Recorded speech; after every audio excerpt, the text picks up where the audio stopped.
Welcome to Season 2 of Fantasy and Faith. My name is Nouri Jahangir. You've heard my voice before, but this is the first time you're probably seeing my face, unless you've Googled me, in which case you probably have seen my face often, more times than you probably wanted to. So today's episode is the first of Season 2, and I thought it would be appropriate to look at beginnings, how to start a story, and what to take into consideration. I'd also like to talk a bit about my hopes for this channel and talk a bit about what's coming up in Season 2. So to start off with, let's talk a bit about openings. Now, if you have done some reading around how to start a story, or you've struggled with this yourself, there's lots of resources out there. You can visit websites about writing, you can buy books. The Writer's and Artist's Yearbook usually is a good source of information. The Brandon Sanderson lectures on YouTube are also really worthwhile. They're about an hour long each, and there's I think 12 or 13 episodes or lectures in the series, but well worth listening to even if you are an experienced author. So what should you do with your opening? Now, people have started their openings with prologues in the past. These have tended to lose favor, but prologues do one thing really well. They deliver your promise and your brand identity. So when you start writing a new beginning, normally you've got to think about what is it that you're offering. So what is the promise? And the promise is the main point that I want to look at today, but the next thing is the process, how you get to the thing that you've promised, and then your conclusion is the payoff, how you deliver on that initial promise that you made at the start. So let's rewind back to the promise. The promise is where you set your voice and your brand identity to your reader. It's how they know exactly what it is that they're reading or what they are watching or playing. Let me give you a few examples. The opening crawl of Star Wars, you got a lot of text, which we probably didn't need, but that's how George Lucas decided to do it.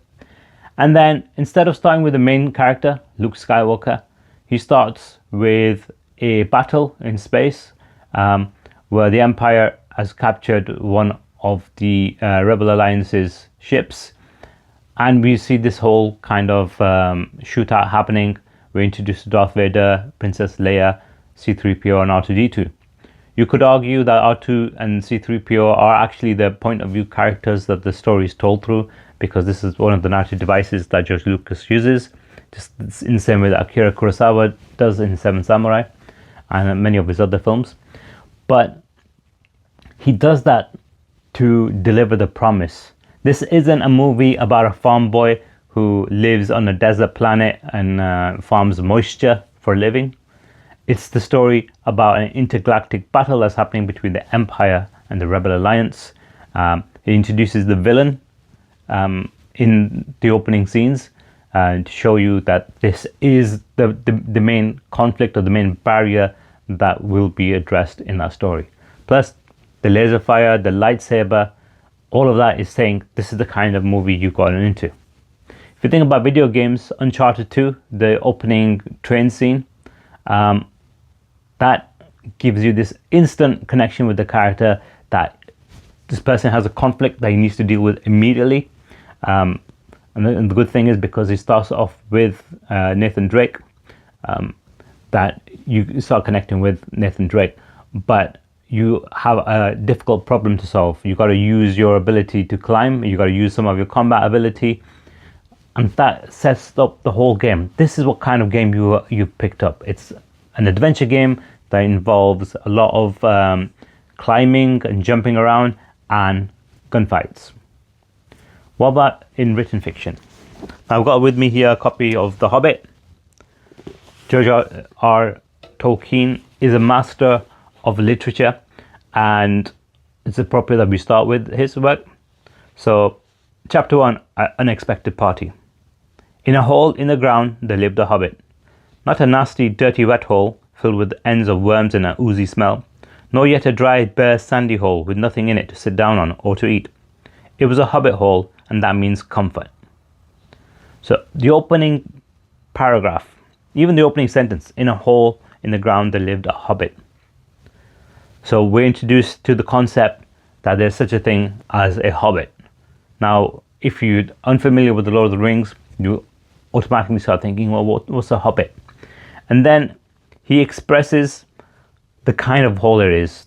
He's not saying that it's a dirty, smelly hole, a wet, earthy hole, or a dry, sandy hole. This is something different. It's somewhere where you can sit in comfort and eat food. It's a hobbit hole, and that means comfort. So he's suggesting straight away that when you think of hobbits, you think of comfort. Hobbits like comfort.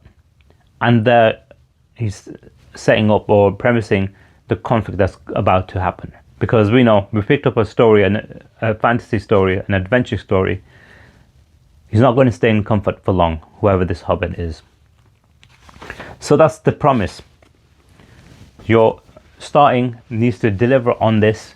It needs to be on brand. So if your starting starts off with a whole kind of romantic scene, but it's actually a horror story, if you start off with an action scene, even though it's a romance story, it throws the reader off, because when they pick up your book, they maybe see your cover, they read the blurb, and then when they start reading, they want to see that promise being delivered to them, that this is the kind of thing that I've bought. This is the brand, right? So if you've got a dragon on the front cover and then you start reading the story and it's set in the future, people are going to think, well, that's not the story I've picked up this book for. Same goes for film, same goes for video games. Your cover, your title, the blurb at the back, the first chapter, the opening lines, all of this needs to deliver your brand. This is what I'm working to. So if you're writing a fantasy story that involves fighting and dragons and things like that, you need to deliver that in your promise, right?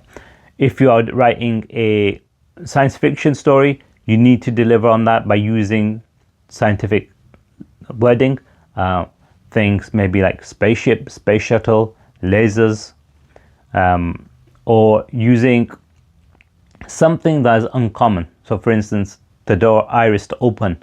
Doors don't iris open, they normally swing open. But when you see something irising, meaning it opens up outwards, that automatically tells you this isn't a normal door.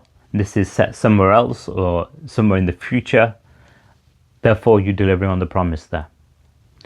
So your brand is linked to that promise. Whatever you've written as your opening lines, so you can start off with a flashback if you want. You can start off with a flash forward where you start off with the main conflict and then you rewind and then explain to the reader how your protagonist has gotten to that point. So you've got to think about how you're going to do that. Another way of doing this is starting with, like many stories do, with the piece before the action. What is life like for your character? What is the character fighting for, and expressing that? Or what you do need to do, regardless of how you open it up, is to set up some conflict for your character. Whether it's a small conflict, they've had an argument with their family, slightly larger conflict, they are being hunted by somebody to kill them, or the biggest conflict, which is what the whole book would be hanging on, is this is the villain. They've already laid down the glove and said, okay, you're in trouble, I'm coming for you. So those are different ways of setting up a conflict and making sure that your reader gets hooked straight away. So the reader is there, first of all, because they've picked up the kind of book that they think they're picking up, so you got to deliver on that. You also got to hook them to the story, so you got to create that by introducing conflict as soon as possible, and then you move forward with that. So the rest of the story, where you're building up to how your character is going to deal with the conflict, that's the process. And then when they confront whatever conflict that they're dealing with, that's the payoff. So you've got to work through that to get to the end. Prologues, I mentioned, they're a bit out of favor. The reason why they're gone out of favor is because it seems that you are putting a little piece of writing before you get to your main character before you tell the story of your character. And some editors and agents don't like that.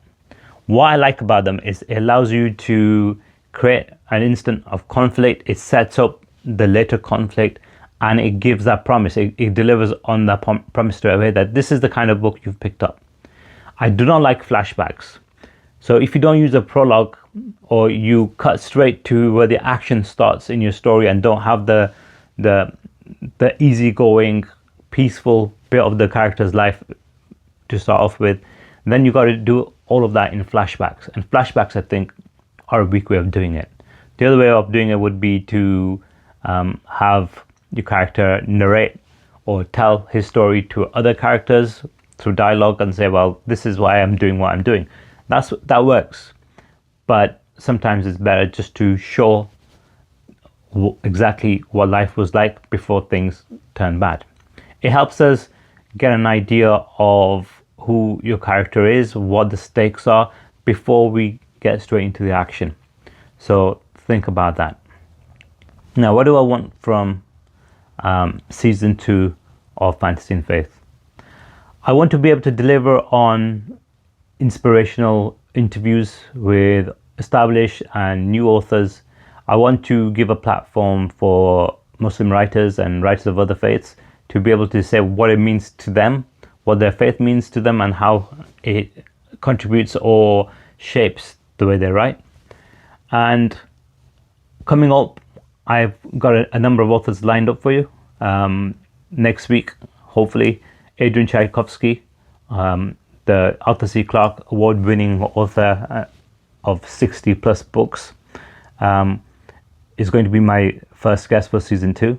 I also have James Barclay, the author of the Chronicles of the Raven, and Anne Smith Spark, the Queen of Grimdark. All of them are hopefully over this next month or two should be appearing on the podcast. I've also invited a bunch of other guests. I just have to confirm with them when they can join me. I'm hoping to do a special before the WorldCon with the organizers from WorldCon, and potentially get in a few other people who are influential within the Muslim writing circles. So Farhana Sheikh from Dahlia Books, or Dahlia Publishing, I think it's called. She's also the lady who founded The Asian Writer, a news website or a news magazine website, and she interviewed me back in 2010 when The Changeling King was about to come out.